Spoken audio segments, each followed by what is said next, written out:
Vamos a comenzar.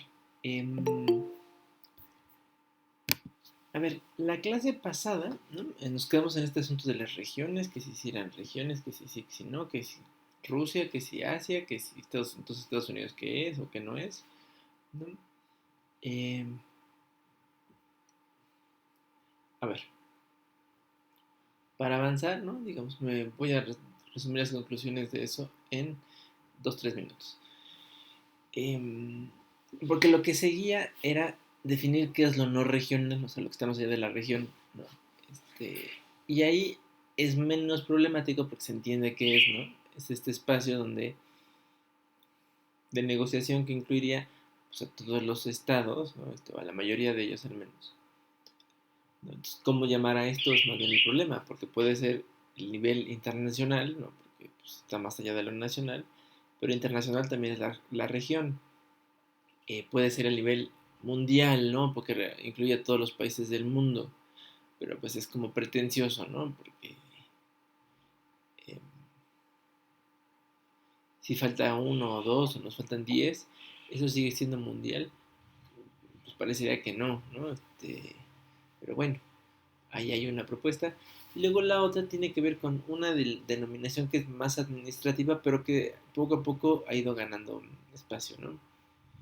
Y es que lo que está más allá de lo regional es lo multilateral, o sea, lo de las muchas partes, pero aún así no está tan, digamos, tan ganado el término, pues porque se ocupa para varias cosas, les digo, es más administrativo, eh, y aún así algunos organismos sí hablan de lo multilateral. Países como México, que tienen organizado su Ministerio de Exteriores, la Secretaría de Relaciones Exteriores, eh, en regiones tienen, pues en nuestro caso, ¿no? Tenemos una subsecretaría, que es el nivel de organización más grande, ¿no? Después del secretario. Hay una sobre temas multilaterales, ¿no? O sea, lo que pasa en organismos internacionales. Ahora bien, eso no se replica en todos los lugares. Eh, en Sudamérica hay una tendencia a que lo multilateral sea tanto lo que tiene que ver con la OEA como con lo que tiene que ver con la ONU.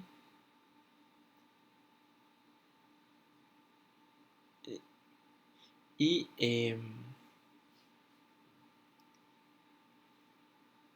es complicado. El nombre es complicado, pero digamos, podemos utilizar, al menos les propondría para la clase, dos. Hablemos de lo mundial, ¿no? Lo que sucede en el plano que está más allá de lo regional, o de lo multilateral, para no hacernos bolas. Bueno, ¿no? O sea, lo importante de eso es que, de esta presentación, que también ya subí, es que entiendan que hay dos niveles de negociación, lo regional y lo mundial o multilateral, y que ambos niveles suceden simultáneamente. Hay países como México que de manera simultánea empujamos algunas propuestas en el plano regional y luego otras directamente en el plano mundial, digamos. Y nos ha funcionado, ¿no? O sea, cuando queremos que algo pase, eh, ese algo debería de ser esto, ¿no?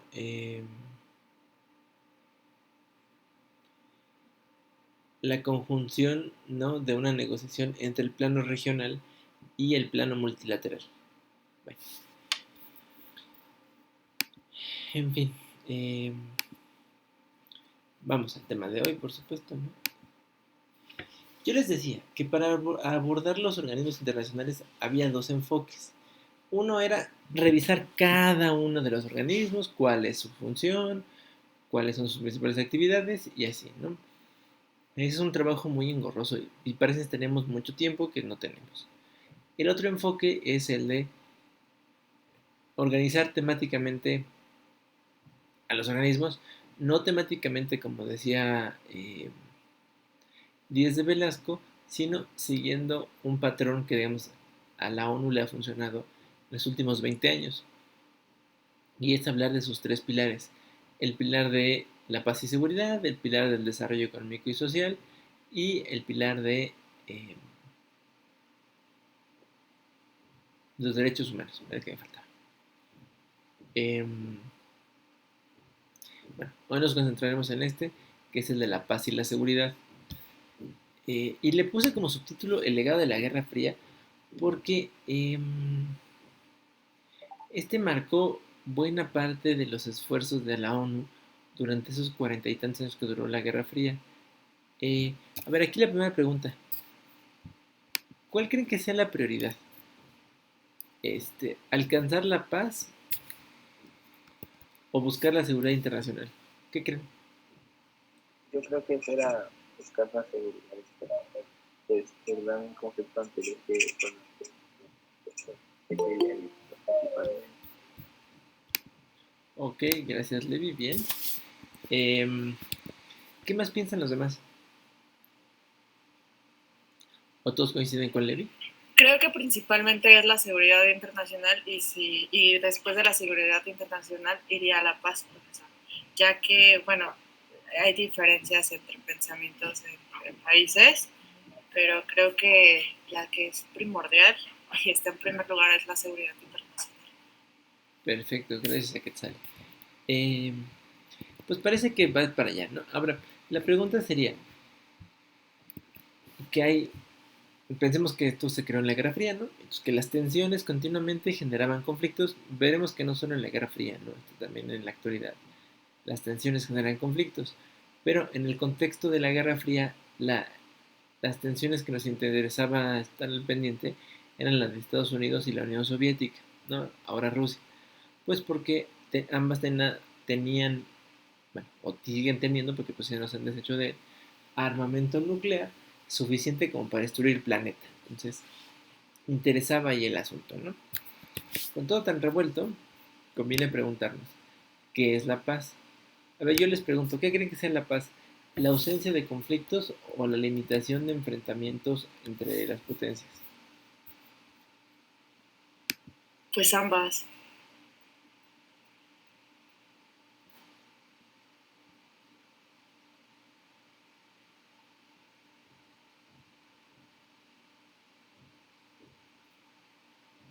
¿Cuál creen que sea? ¿La ausencia de conflictos o la limitación de los enfrentamientos entre las potencias de la época? Ausencia de conflicto. La ausencia. Ok, Levi y Daniel coinciden en esto. ¿Alguien cree que sea la segunda?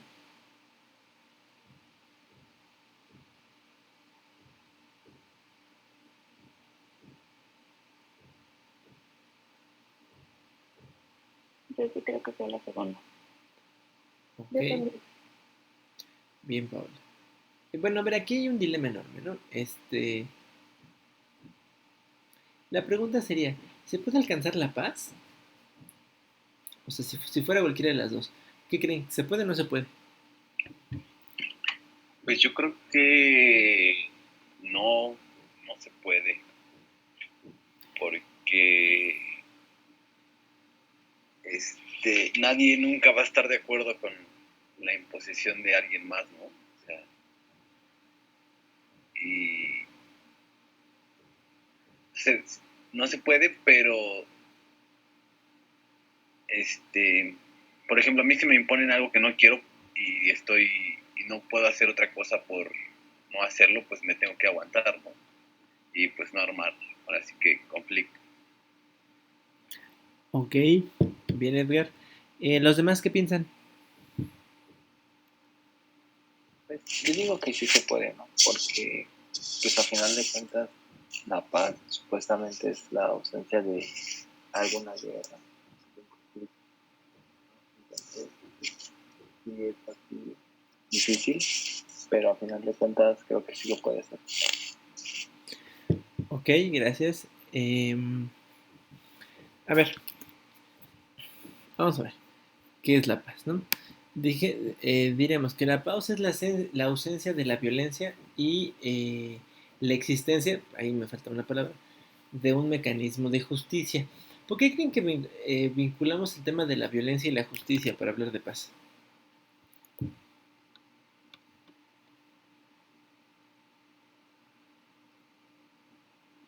¿Cómo?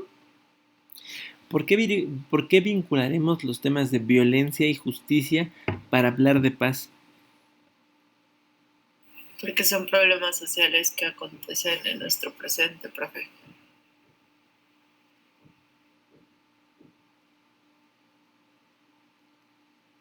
Pues porque es como que supongo que la violencia sería pues como el proceso para imponer paz y ya después justicia, pues lo pongo así como entre comillas, ¿no? Porque pues, o sea, no creo mucho en la justicia de algo que se pueda imponer.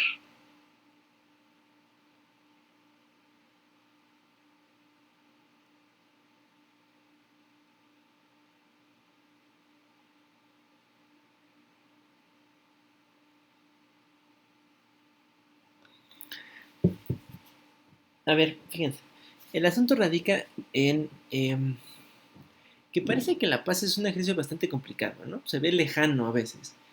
Eh, pero la violencia pareciera que es de otra naturaleza, ¿no? Al menos en términos de su prevención es diferente a la del alcance de la paz.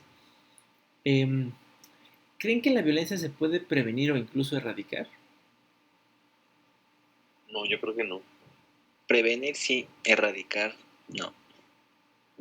Porque de hecho hasta hay un término, ¿no? Que se llama violencia simbólica.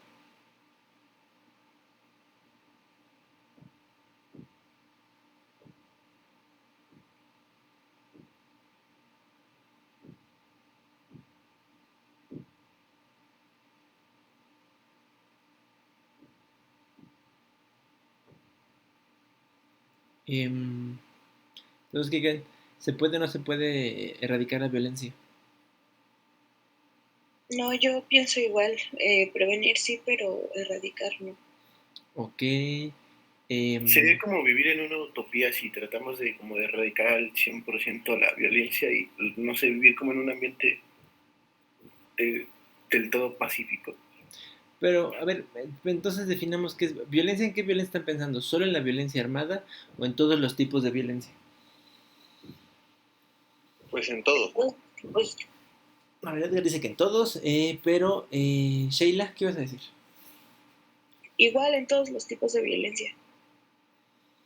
A ver, aquí hay un asunto que es muy problemático, el asunto de la violencia, porque está en el centro de la discusión sobre la paz, ¿no? Que lo que no haya sea violencia, digo, no solo, digamos, tratados de paz entre países, sino...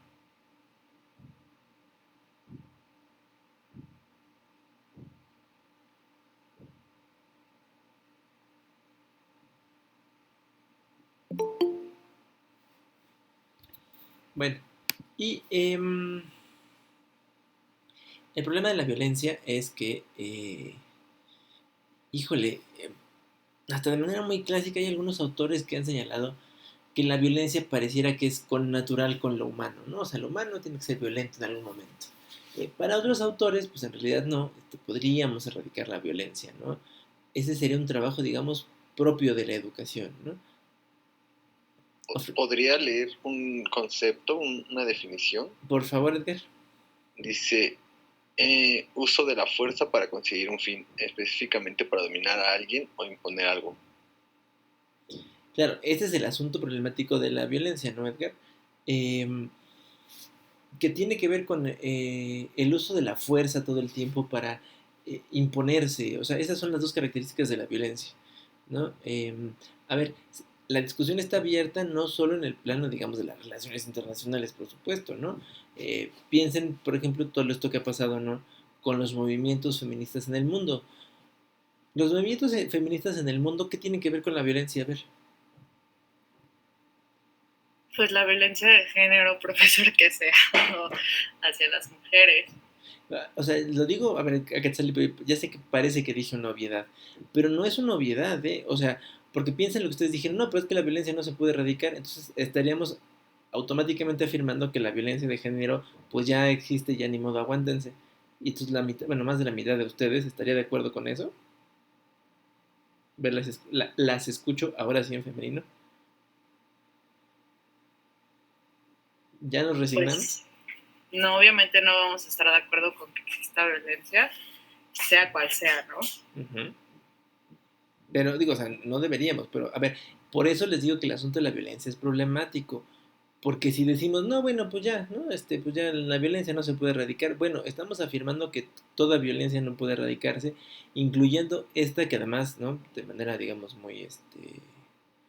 muy legítima, ¿no? En los últimos años, ¿no? Ha habido eh, cada vez más voces, ¿no? Que piden esto, ¿no? Erradiquemos la violencia de género, que no es la única, en eso tienen razón. Este es el problema. El problema de la violencia es eso, que de pronto pareciera que es algo que es tan natural que lo vemos como un no pasa nada, pero es problemático, digo, creo que lo llevé al punto más complicado, ¿no? La violencia de género es una de esas que deberíamos eliminar. Ahora, no es la única, hay muchas que tendríamos que eliminar. Y la pregunta sería, ¿y esto, profesor, qué tiene que ver con la ONU? Bueno, sí tiene que ver, por supuesto. Pero sobre todo con el tema de la paz. Bueno, eso, si no somos capaces de entender que la violencia sí puede erradicarse, o sea, si hay un momento donde podríamos decir, ¿no? Al menos la hemos confinado, ¿no? La violencia a los espacios mínimos. Bueno, pues ya sería un logro de la humanidad. Ahora, que eso sea utópico, pues no es tan utópico, se puede, pues, ¿no? Lo que pasa es que implica un asunto que tiene que ver más con educación. Fíjense, hay una que se llama Educación para la Paz, que incluye entre sus módulos, por supuesto, educar para la no violencia, ¿no? Y la no violencia en todos sus términos. Así como lo dijo Edgar, ¿no? Para evitar que las personas entiendan, o sea, ¿no? Encuentren legítimo el uso de la fuerza eh, para imponerse, ¿no? Ahora, eso en las relaciones, eso ya es relaciones internacionales, ¿no?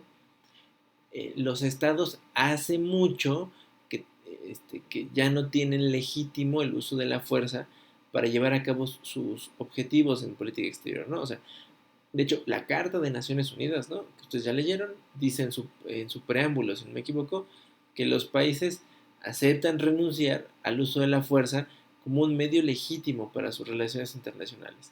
Y eso está fundamental, ¿no? Porque es el principio, ¿no? Si no erradicamos la violencia en ese nivel, bueno, o sea, al menos ¿no? en decirlo, bueno, pues,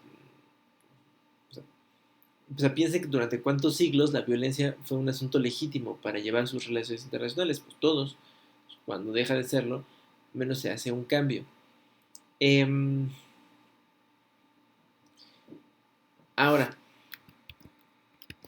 si esta definición tiene dos elementos, el de la violencia, que hemos hablado con bastante seriedad, ¿no? ¿Por qué creen que tengamos que hablar de justicia cuando hablamos de paz? Porque serían los medios con los que se pondría en práctica la paz. Bien, Paola, ¿no? A ver, es un mecanismo indispensable, porque no solo se trata de que erradiquemos la violencia, ¿no? A ver, aquí hay un asunto. Más allá... Profesor. ¿Sí? Ay, perdón. Es que aquí tengo yo una pregunta, porque no entiendo muy bien a lo que se refiere con erradicar y prevenir. Lo que entiendo yo por erradicar es erradicar en sí, hablando sobre problemas de género, de violencia de género, perdón, erradicar sería eliminar la idea de que, como usted dice, que está bien o que es algo común. Y prevenir sería entonces los medios que, como le digo, los mecanismos de justicia que se van a usar para prevenir justamente la erradicación de la violencia. No sé si estoy bien. Lo dijiste creo que muy esquemático, pero bien, Paula. A ver, o sea, la erradicación de la violencia es eso que dijiste tal cual, ¿no? Deje de ser legítimo o dejemos de ver como natural que la violencia es un medio al alcance de lo humano, o sea, en cualquiera, y la de género, por supuesto, más, ¿no? Además, es una que le pega a la mitad de la población. Y dos, la prevención tiene que ver con, sobre todo, encontrar mecanismos para que esto sea efectivo, ¿no? Es un asunto más preventivo. Claro, la educación es un buen ejemplo, ¿no? Es preventivo, o sea, porque va previniendo que las generaciones futuras, ¿no? Reconozcan la violencia como un medio legítimo, ¿no? Pero cuesta trabajo, ¿no? Pero lo entendiste bien, Paola.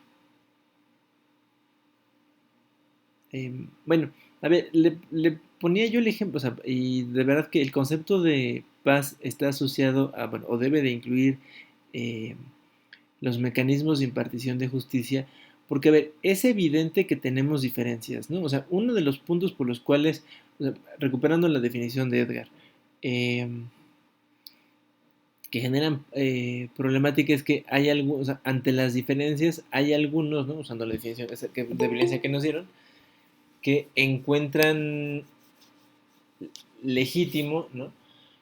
Que para resolver esas diferencias haya que imponerse a través de la fuerza. Entonces, ¿qué es lo que tendríamos que hacer? Tener suficientes mecanismos que ofrezcan opciones ante las diferencias, ¿no? Porque las diferencias, esas sí son, las que son humanas son las diferencias, ¿no? Y las que ustedes quieran. Las diferencias de opinión, bueno, ahora sí permítase, ¿no? Decir, las diferencias de género, esas son humanas, ¿no? Esas sí son naturales, ¿no? O sea, son diferentes, pero eso no implica que necesariamente o sea, sean violentas, ¿no? El punto es que eh, es lo que tenemos que erradicar, ¿no? Este es el asunto. Y la justicia para lo que sirve es que para resolver las diferencias tengamos un mecanismo, ¿no? Y la justicia no solo estoy pensando en jueces, o sea, eso quiero que quede claro, ¿no? O sea, no solo en jueces que resuelvan, sino cuando hablamos de justicia en su sentido amplio, que haya mecanismos que permitan resolver diferencias, eh, siguiendo un viejo principio jurídico que dice el principio del ex aequo et bono, o sea, lo que sea equitativo y bueno, ¿no? O sea, eso básicamente es justicia, de la que estamos hablando aquí para la paz, ¿no? O sea, que al resolverse las diferencias se busque que sea de manera equitativa y que el resultado sea bueno, porque si en el equitativo es que todos pierdan, pues eso ya no es bueno, ¿no? Ahora, es complicado, requiere más esfuerzo, ¿no? La humanidad es medio terquita, bueno, pues eso tienen razón, ¿no? O sea, los que ven esto más pesimista está bien, o sea, no pretendo descalificarlos por pesimistas. En realidad, solo eh, reconozco con ustedes que este es un ejercicio titánico, ¿no? O sea, requiere mucho esfuerzo, pero no por eso es imposible, ¿no? Digamos, en relaciones internacionales hay todo un campo de estudio que se llama los estudios para la paz. Y hoy los estudios para la paz son muy conscientes de estas críticas, digamos, más pesimistas, ¿no? Es decir, reconocen que la paz no es un asunto fácil de alcanzar, es un objetivo a largo plazo, pero no quiere decir que sea irrealizable. Lo que pasa es que para lograrlo hay que hacer un montón de cosas, ¿no? Hay que seguir muchos pasos y por eso se ve tan complicado llegar a la meta. Bueno, ¿qué necesitaríamos para lograr esto que dije, ¿no? De la ausencia de violencia, ¿no? Al menos en el sistema internacional, ¿no? Que es en el que estamos concentrados. Bueno, primero, un reparto equilibrado del poder, o más dicho, un sistema de equilibrio de poder que satisfaga a todos. A ver, esta es una pregunta buena. ¿Ustedes creen que tenemos o sea, hoy en día la sociedad internacional tiene un mecanismo de poder equilibrado? O sea, donde los más grandes todos se sientan representados y los más chicos al menos no se sientan tan oprimidos. No, creo que no está equilibrado. Lo acaba de mencionar. Por ejemplo, los países primermundistas y los que están en vías de desarrollo. O sea, sí hay una diferencia abismal, ¿no? Sí. O sea, okay. Ese es un buen punto. Bien, Quetzali. Paola, ¿ibas a decir algo? Bueno, yo también decía que no, por el hecho de que lo que estamos sufriendo actualmente, aparte de los problemas medioambientales, es la desigualdad que se ha creado por los sistemas de poder. Ok, bien, Paola, pero no, o sea, al menos en términos, sobre todo económicos, ¿no? Ha habido una tendencia, ¿no? A acumular la riqueza en algunos lugares, pero la riqueza no es una cosa que surja de la nada, ¿no? esa riqueza se ha acumulado ahí porque esa riqueza ha salido de otro lugar, ¿no? Y eso ha generado las desigualdades. Bien. Bueno, a ver, ahí hay un primer gran problema, ¿no? Hasta que eso no se puede equilibrar, bueno, pues no tendremos un sistema, si se quiere, más pacífico. Ahora, debería haber un mecanismo de solución de conflictos, ¿no? Que no sea la guerra o la violencia en cualquiera de sus formas. Bueno, pues lo hay a medias, ¿no? O sea, digamos, la negociación en el seno de los organismos internacionales es un mecanismo de solución de conflictos, ¿no? Eh, lo malo es que mientras siga habiendo el otro, el de la vía armada, o sea, pues es el, los medios, los mecanismos pacíficos de solución de conflictos, pues van a tardar, digamos, en asentarse, aunque sucede, ¿no? A ver, los que han estado atentos a las noticias, hace un par de semanas, ¿no? Uno de los temas controversiales entre México y Estados Unidos era el uso del agua del río Bravo. ¿Alguien sabe cómo se resolvió? No.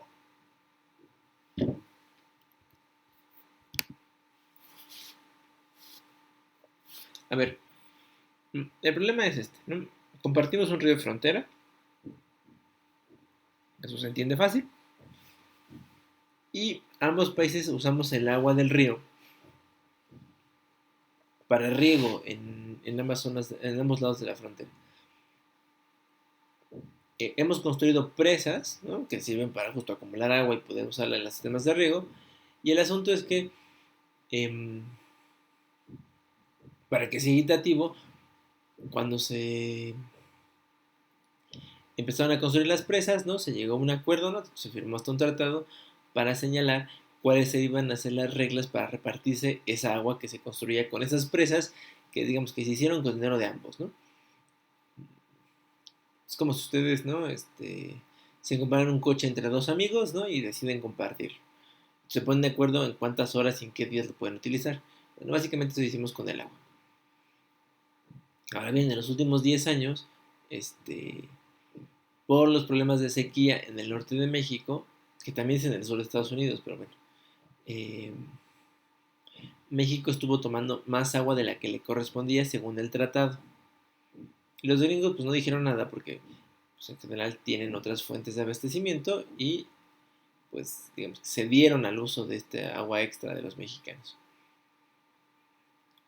La diferencia surgió entonces literal, en el antiguo proverbio de ahora págame lo que me debes. Pues porque en algún momento los estadounidenses, sus otras fuentes de aguas también empezaron a reducirse y pues querían el agua que habíamos tomado de más de vuelta. Es un asunto serio, ¿eh? A ver, no, yo lo cuento muy, muy sencillo si quieren, pero es un asunto bastante serio, ¿no? Porque el agua es tan preciada como el petróleo, entonces, pues básicamente decir a los gringos no te voy a regresar tu agua, ¿no? Que además era la posición del gobierno mexicano porque no teníamos de dónde, ¿no?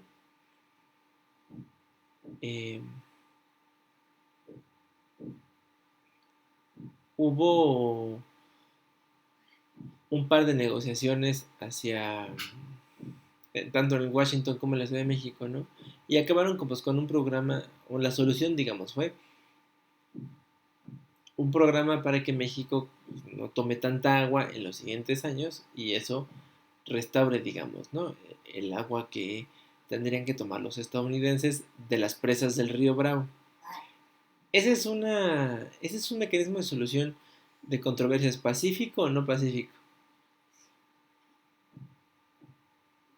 ¿Pacífica?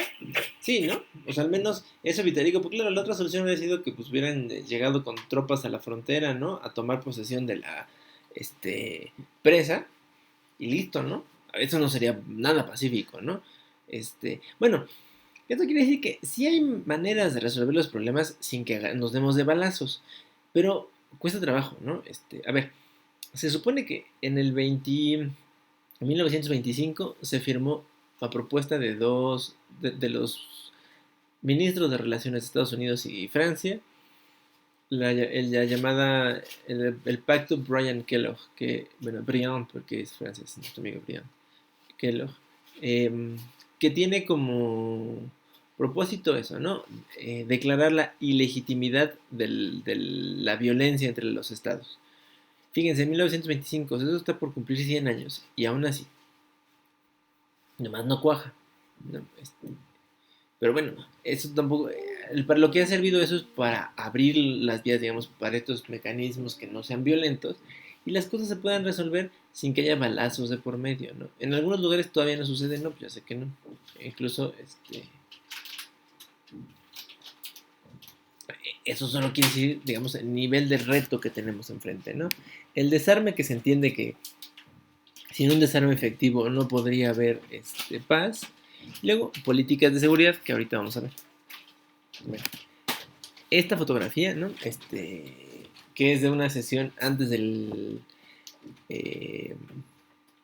confinamiento por el COVID-19. Por eso no hay sana distancia. Es la fotografía del órgano de Naciones Unidas responsable de los temas de paz y seguridad. ¿Alguien sabe de qué órgano estamos hablando? ¿Consejo de Seguridad? Muy bien, ¿no? Esta es una sesión del Consejo de Seguridad. Estaban abordando, creo que el tema de Libia. Por eso Libia está en un asiento separadito, lejos de todos. Hasta acá, ¿no?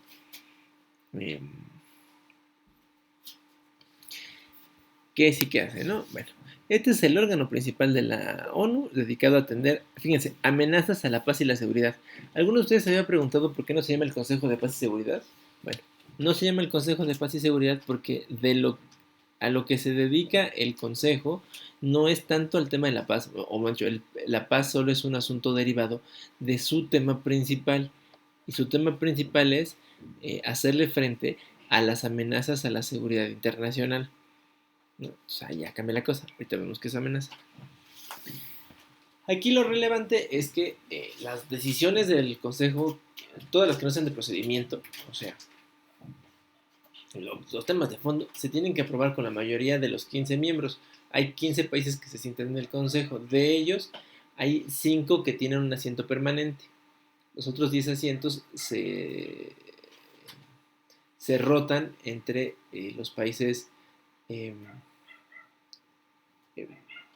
digamos, de manera regional. O sea, se organizan en regiones, ¿no? Ya vimos que es una región.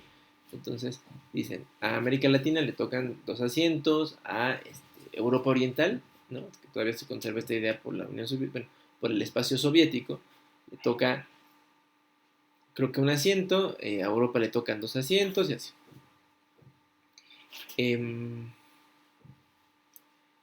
De esos 15, hay 5 que están sentados de manera permanente, o sea, nunca cambian y siempre están en las sesiones.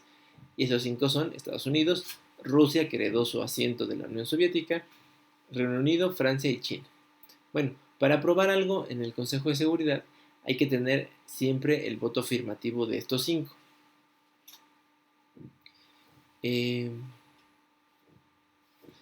Les pregunto, ¿este es un sistema equilibrado? Para menos para el reparto del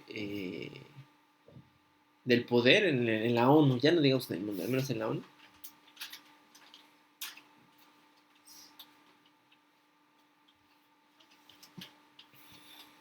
O bueno, se les pregunto de otra manera, ¿debería de haber otros países que tengan un asiento permanente además de estos 5?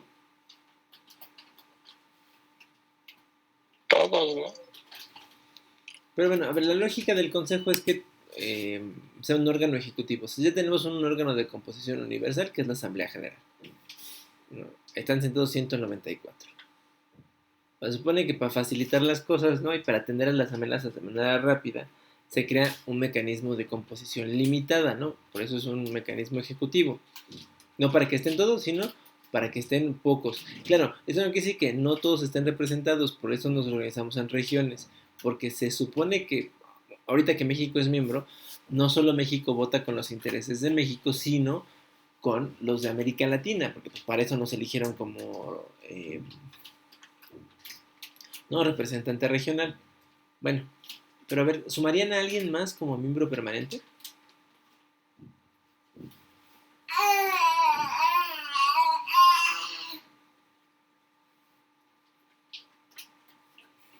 Pues es que esas son las principales potencias, ¿no? Entonces, creo que no. Pero faltarían países del continente africano, ¿no? Claro, a ver, bueno, bien aquí ¿no? Falta un representante. Por ejemplo, está América, Rusia, Europa, pero falta, no sé, de países orientales o africanos, o sea, porque pues no de ahí se obtienen también grandes recursos y cosas por ese estilo, ¿no?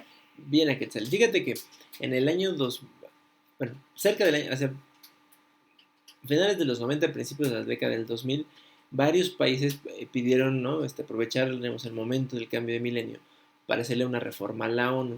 Uno de los temas que están en el centro de la reforma a la ONU está en cómo está compuesto el Consejo de Seguridad, porque Levy dijo una cosa que es cierto. Eso representa al menos las principales potencias de la Guerra Fría.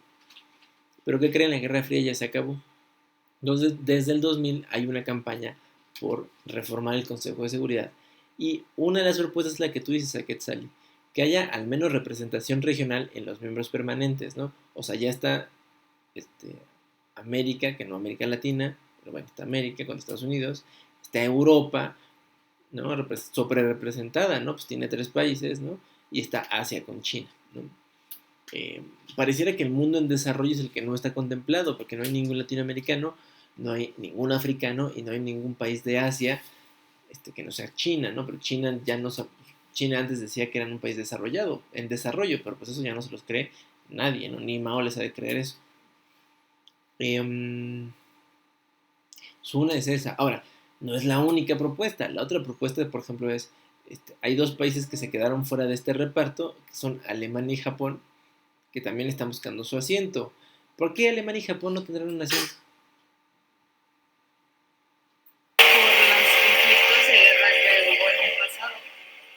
Justo, ¿no? Como fueron los que perdieron la guerra, ni modo se quedaron sin su asiento. Y luego hay otros países que, digamos, hay una propuesta ahí, bueno, hay un interés, digamos, de protagonismo, ¿no? Hay algunas potencias regionales, ¿no? Que están buscando como de lugar ese lugar, o sea, ese asiento. Brasil es una de ellas, ¿no? Que es de las que hace campaña todo el tiempo. Porque que si se ha de abrir un espacio para América Latina, sea para ellos. O sea, no, o sea, ellos no pelean un espacio para América Latina, ellos pelean un espacio para Brasil y de paso pues dicen que es para América Latina, ¿no? Sudáfrica, Nigeria y Egipto lo han hecho por África. O sea, un asiento permanente. O sea, los han electo y han sido miembros del Consejo de Seguridad, pero permanentes, pues nada más se hizo 5.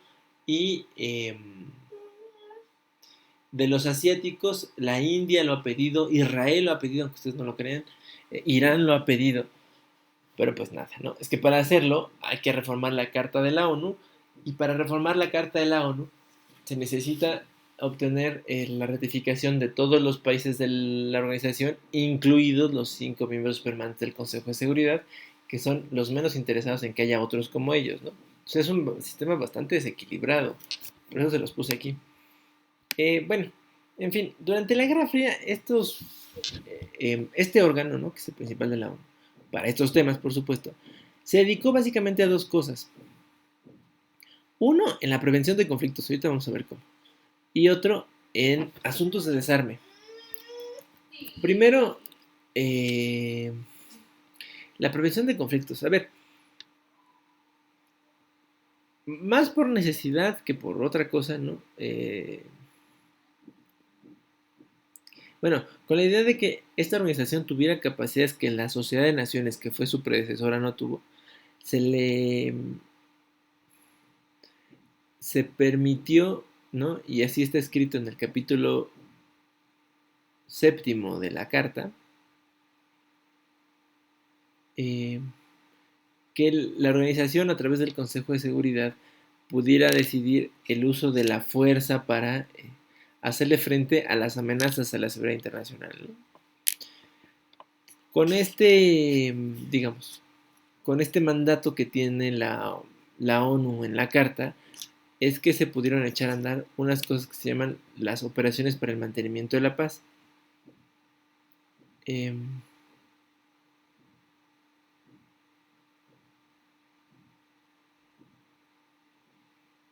Estas operaciones se dan cuenta, hubo 15, ¿no? En la Guerra Fría, que son estas que pongo aquí. Pues básicamente sucedieron ahí donde no estaban las superpotencias, ¿no? En el Medio Oriente, en África y en Latinoamérica, ¿no? Esta en Dominicana. Son esencialmente misiones donde la ONU tuvo que ir sobre todo a tratar de interponerse entre los combatientes, ¿no? O sea, literal mandaban carne de cañón, ¿no? Para evitar que dos ejércitos se encontraran. Y la otra era para monitorear que efectivamente se había conseguido una tregua entre beligerantes,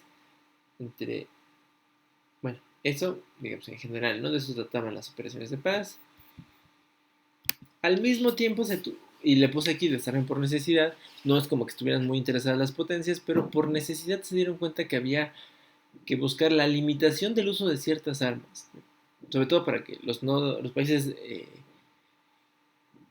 no hubiera más países, por ejemplo, poseedores de armas nucleares, ¿no? Que es básicamente el tema central de esta lámina, u otras armas que tienen un efecto indiscriminado, o sea, no distinguen entre civiles y militares. Unas son las armas biológicas. No, está medio difícil que los virus reconozcan.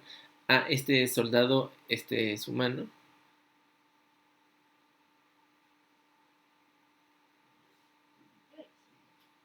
En fin, digamos que ahí estuvieron las prioridades. Ahora, y para cerrar, ¿no? Está el asunto de la seguridad. A ver, ustedes tienen que hacer, se supone, un simpático ensayo sobre el asunto de las diferencias en los enfoques de seguridad. Por eso en realidad es que lo dejé al final el tema, sí, solo para verlo un poco por encimita, para que con esto ustedes echen una reflexión y puedan hacer su ensayo. Bueno, ¿qué es seguridad? La seguridad implica la búsqueda de elementos que permitan hacer frente a las amenazas reales o potenciales que pongan en riesgo al Estado. Aquí fíjense, tenemos varias cosas, ¿no? Dos conceptos fundamentales, el concepto de amenaza y el concepto de Estado. Fíjense, dependiendo de cómo entendamos el concepto de Estado, es que el de amenazas se vuelve más o menos amplio. O sea, el concepto, lo que se modifica en la idea de seguridad es la cantidad de amenazas que se perciben. Y esa cantidad de amenazas que se perciben se modifica siempre que entendamos Estado como una cosa u otra. A ver, ¿qué es el Estado para ustedes? Forma de organización política que se compone de 3: territorio, población y gobierno. Muy bien. Vamos a verlo así, fíjate. Vamos a decir que durante la Guerra Fría había una definición de Estado que no es la que nos acaban de compartir, sino una más simple, que definía al Estado o concebía al Estado como el gobierno. Entonces, ¿cuáles eran las amenazas que importaban? Bueno, pues las amenazas que ponían en riesgo a los gobiernos. Y esencialmente estas que están aquí, ¿no? Las Fuerzas Armadas y el armamento. Esto es lo que se considera el enfoque restringido, porque como piensas en el Estado solo a partir de un elemento, el tipo de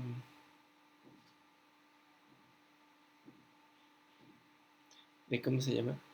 De amenazas correspondía con estas cosas. No, aquí la fotografía, ¿no? Este es muy clásico. ¿No? Todos los enfrentamientos en el Medio Oriente básicamente piensen, tienen que ver con esto. O sea, el gran meollo de la situación de Israel en el Medio Oriente es que hay un Estado, pero no es la población, un gobierno que se estableció, ¿no? Para representar solo a los israelíes, que se ha buscado preservar desde el año 48. Eso es, digamos, seguridad en enfoque restringido. Ahora, ¿qué sería seguridad en el enfoque amplio? Concebir al Estado, ¿no? Como nos decían, como el conjunto del gobierno, de la sociedad y el territorio. Entonces, aquí tengo yo 3, pero ¿qué otras amenazas creen que nos podrían afectar como conjunto? O al menos, no solo como gobierno.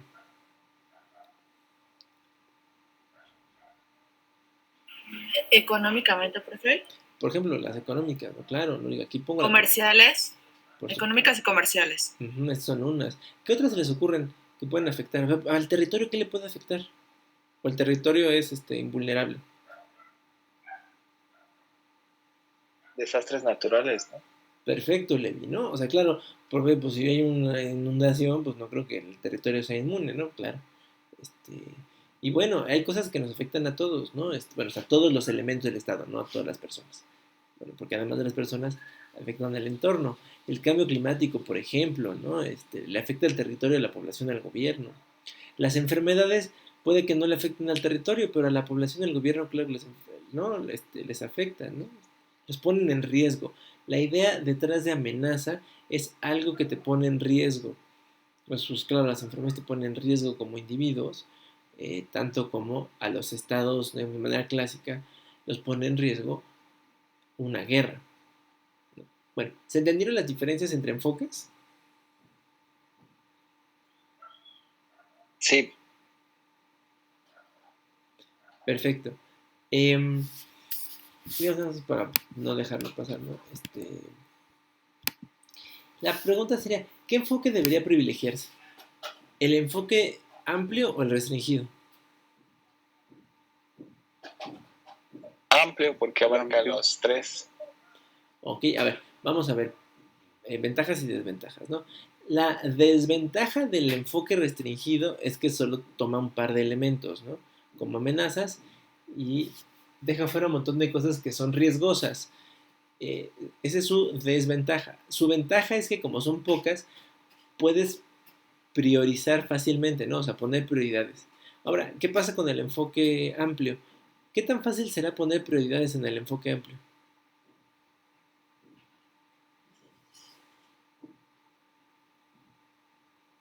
Yo pondría como prioridad en el enfoque amplio los derechos humanos. Ok, bien. La violación sistemática de derechos humanos es un asunto de seguridad amplia. Pero el punto sería, ¿eso debería ser prioritario a, por ejemplo, combatir enfermedades? Sí. A ver, los demás, ¿qué piensan? Sí, también. La salud el bienestar de ese tipo es fundamental.